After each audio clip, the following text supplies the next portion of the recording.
เปิดภาพมาพี่น้องเนาะโดยมาพบพอกับทางน้องหลาอีกคือเก่าคือเดิมกับพี่น้องเด้อจังใดกับพี่น้องเอ้ยโดยสบายดีและสวัสดีพ่อแม่พี่น้องFCที่หักแพงเบิดสุขูสู่คนพี่น้องเอ้ย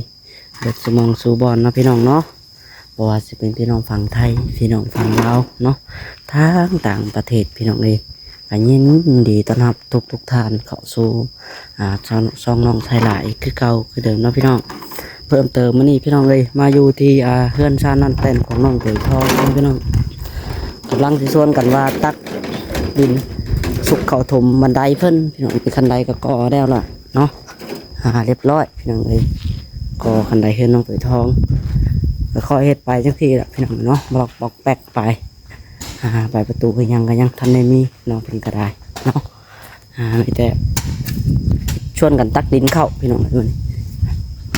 มาขุดอยู่พี่บอกดินที่ว่าคนลงจากเคลื่อนเมื่อนั้นแหละพี่น้องเนาะ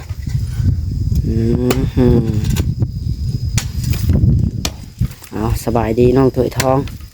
โน้สบายดีล่อตีนแต่ว่าตัวนี้เอาไปล่อเอาไปเอาท่อเฮายืนดาวเด้รอเฮาอีกตัวหนึ่งรอดาวแล้วตัวรอเฮายืนน้องดาวสักพุทธเอาไป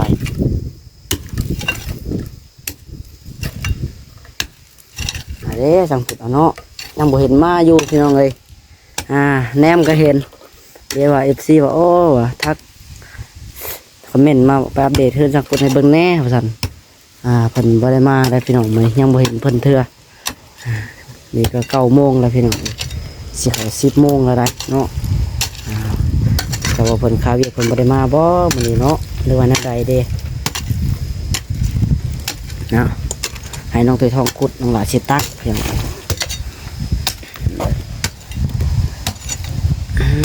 เอาวางกล้องกัน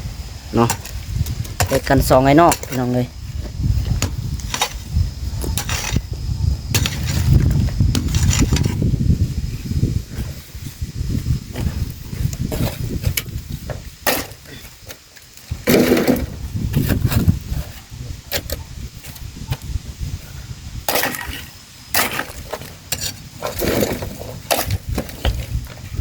ใส่อะไร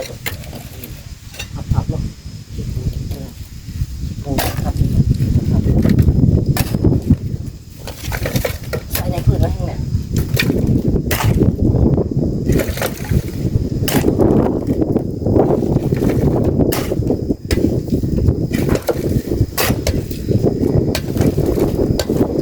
ถ้าว่าชวนกันหาดินเข่าแล้วก็สีงานเทอันนั้นจะเทเลยคุณจะสอบเดี๋ยวพอบอกพ่อชุดดีเลยหลายแต่ว่าเนาะน้องเบิ้ลไม่ได้หลายแต่ได้ไหนขันบุกกับพ่อลงไปเสือที่พ่อก็มาเอาเงินพอยืมไปมันนะที่พ่อซื้อแท่นเลย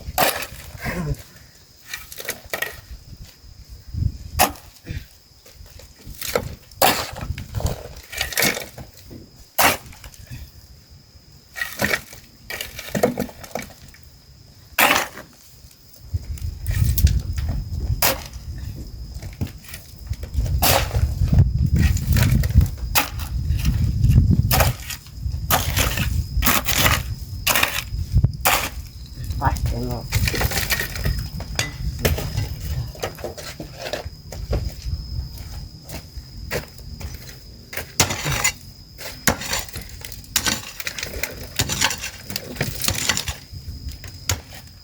เสียงอะไรพูดยากเนาะดำฮัก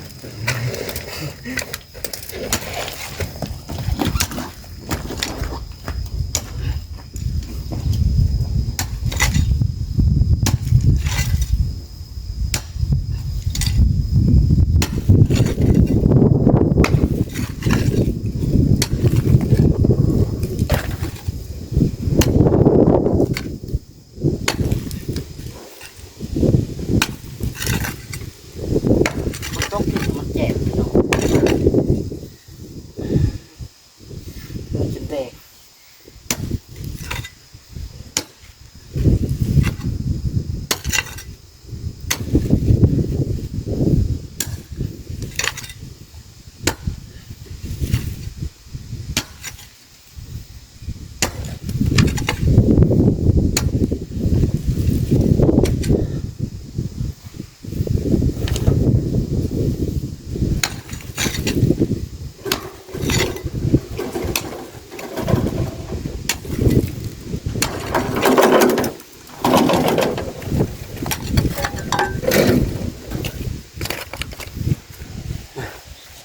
เดี๋ยวเปลี่ยนมุมกล้อง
ขุดไปเรื่อยๆ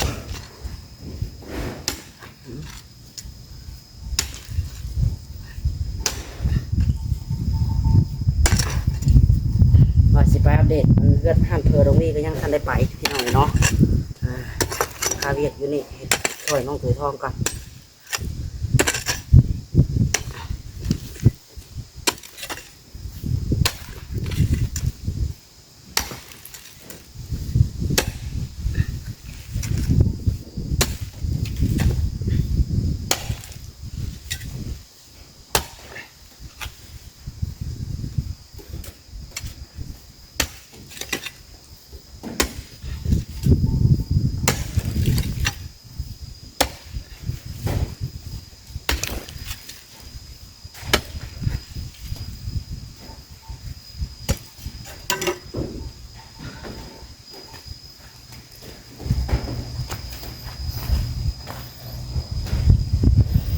พี่น้องเนาะขุดยากก็ดี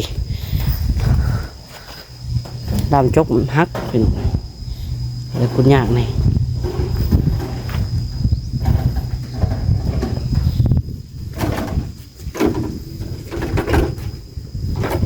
เสียมตูนทำบ่มีบ่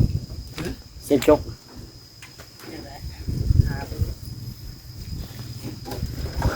ดามมันฮักแล้วตอนนี้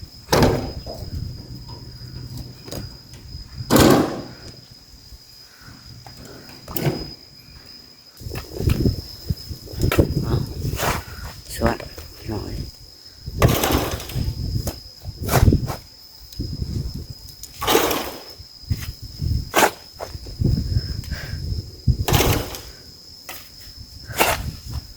ถอกแต่เทิงลงหลุมมาบัดนี้ถอกแต่พี่น้องก็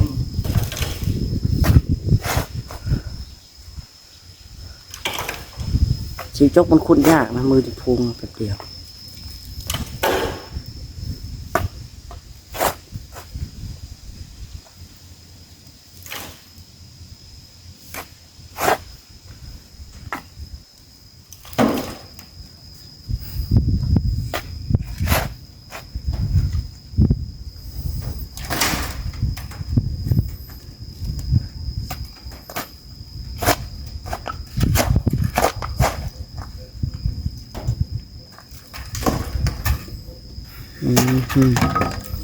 ใช่เบิ่งลูกถอกแต่เทิงลงหลุมเดี๋ยวไปเราเบิ่งเสียบจกเลย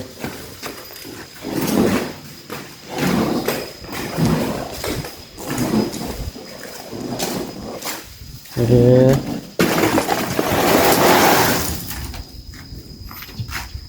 ดี๋ยวลองกันเนาะเล็กตัวนี้มันเล็กไงเล็กตัวนี้แต่ก็ตัวที่สองก็บ่ปันใดคัดแรกเนี่ยพี่น้อง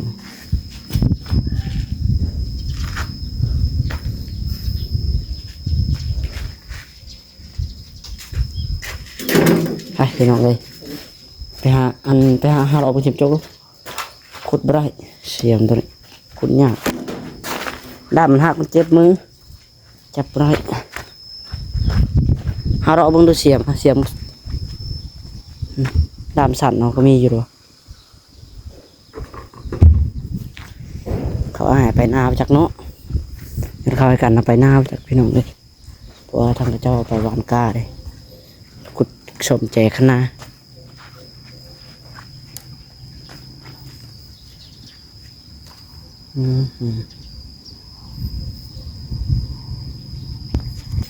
หันทางนั้นกับพี่น้องเอ้ยเนาะ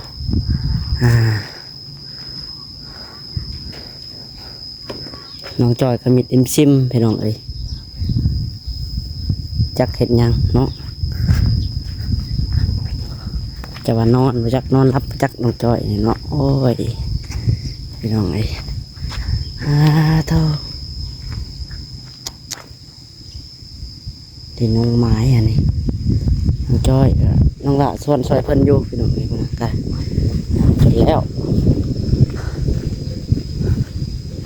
ใส่ทั้งตัวพ่ออยู่เนาะเสียง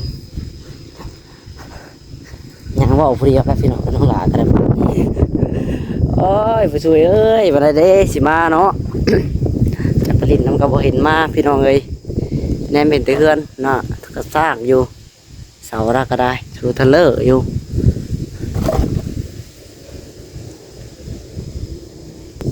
เห็นบ่บ่เห็น